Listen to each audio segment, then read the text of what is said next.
Hey, this is Allie with Geek Inc. magazine, and we're here at Hal-Con 2014 talking with cosplayer Riddle.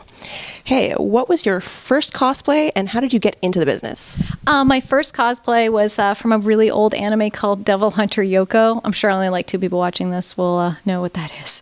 And how I started was I lived in a very small town on the top of Vancouver Island, and my friend was dressing up as a comic book character, Lobo, and I had just started watching anime, and I'm like, wow, these characters are so cool and very relatable, and I want to be this outgoing girl because I'm so shy, like in high school. And so his mom helped me make the costume, and I went out. No one had any idea who I was, and to be honest, I didn't know cosplay was a thing for like two and a half years. So I mean, in my mind, I invented it. I was like, I'm the only one doing this. I'm so innovative. But then I went to Anime Expo, and I got to meet people, and it was a very small part of the convention was cosplayers, and we were actually kind of a little bit like the outcast because they were like, that's taking it to a degree that's not cool. And now it's really awesome to see like how even outside geeks embrace cosplay, and they see it as an art form, and they see it as a way to just promote your love for the character. So I just kept doing it. I'm just going to keep doing the characters I love doing and focusing on my craftsmanship. And I guess eventually, after a few years, I just started getting recognized, and people start following me, and then it sort of became this big phenomenon, which I'm totally cool with because I think everybody should try cosplay at least once. Do you have any advice for people who are just getting into the business? I would say biggest thing is use the Google. It will answer all your questions pretty much, and just have patience. Have patience to create something you're proud of for a character that you love, because it can get discouraging. You see these people with these elaborate costumes, and you wonder like, why is my costume not look like that? Well, they've been doing it for a few years, or they may have spent 2 years making the costume, and you just got to stick with it. It's totally, I would say cosplay kind of like a relationship. You have your good times and your bad times, and there'll be times you're like, I've made a huge mistake, and then other times you're like, I love this is amazing. And as long as the good outweighs the bad, then you're doing it right. It's a really rewarding hobby. A lot of our readers would like to know about at what point would you advise they start selling prints? Whenever you feel comfortable with. I mean, for years I never sold prints because it was actually, up until a few years ago, the community considered it like kind of like a faux pas. You're doing it for the love of it, and to make any money from it is kind of like sacrilege.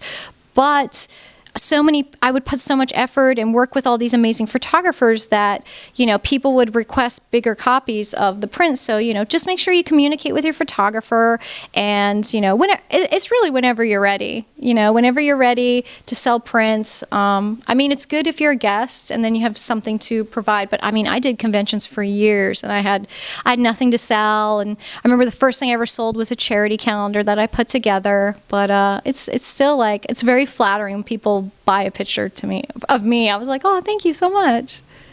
How do you find balance between costume building, staying in shape, and traveling around to conventions? I've not found that balance recently, unfortunately. And then I had like a donair last night, and then poutine like 4 times last week. But basically, you just you just try to make it work. Don't rush it. I don't know what the balance is. I'm still figuring it out. When I get home, I'm like, okay, I'm going to start going to the gym. Or when I travel, I try to go to the gym or eat right, because when you're at a con, sometimes you forget to eat. So I'm like, okay, got to make sure I have a salad or keep healthy, keep in shape, because cosplay can be kind of taxing. You've got to. It's just like if you're wearing armor, especially, you've got to like be able to have it all day. Make sure you're hydrated. That's incredibly important. And yeah, I love sleeping, so I don't dedicate enough time to sleeping or playing video games as much as I should. Do you have any new and exciting builds you're working on? Yes, I am working on finishing up a Squirrel Girl. I'm doing another charity calendar, and it's superheroes with animals, so I've got cosplayers from all over the world in it. And my thing is, I'm the last one because I put together the calendar, is trying to figure out how to build a realistic squirrel tail, like one that's not stuffed, but squirrels have like a thin, almost like a rat tail, but then they have lots of fur in it. So I'm trying to get that realistic look. Luckily, because I raise and rescue baby squirrels, I can look at them and look at their tails and see how it's done. But it's been really challenging, because each time I do like to challenge myself making a costume, and we call it leveling up your skills. So, Would you like to tell us a little more about Cosplay for a Cause? I do, actually. It's like something I'm really passionate about. It started a few years ago when the tsunami hit Japan.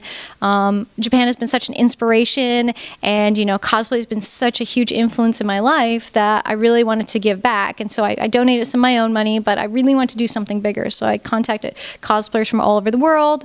I produced a calendar. They all sent me photos. Everyone donated their time, and 100% of the proceeds went to the Japanese Red Cross. And we raised $30,000.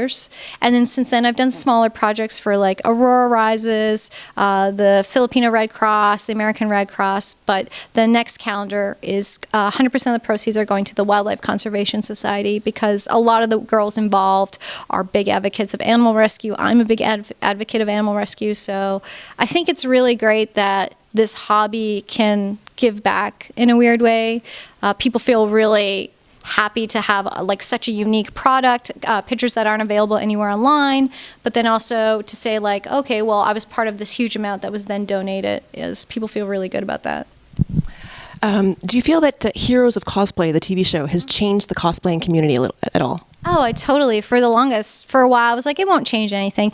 And the amount of people that come up to me who have seen the show, didn't know anything about cosplay, and they come up and they're like, this is my family's first costume, and we didn't know you could do it, and because of the show, we decided to try.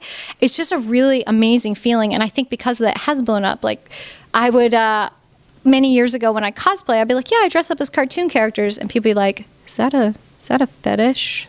And you had to be like, no, it's like, it's just me. Like, you know how you wear like a geeky or sports t-shirt? It's like when you go to a sports game and you wear a sports t-shirt, but to like a crazy degree. And now you can totally equate it to like Face Off and Jim Henson's Creature Shop and yeah, Heroes of Cosplay. People get it. People see it as, it's not something silly, it's something serious, and it's a craft and it's an art, and from there you can go on to work in movies or TV or anything like that. I mean, it's such a great, it teaches you so many things, from like time management to budgeting to makeup to hair to photography. I mean, it's a well-rounded hobby. It truly, truly is.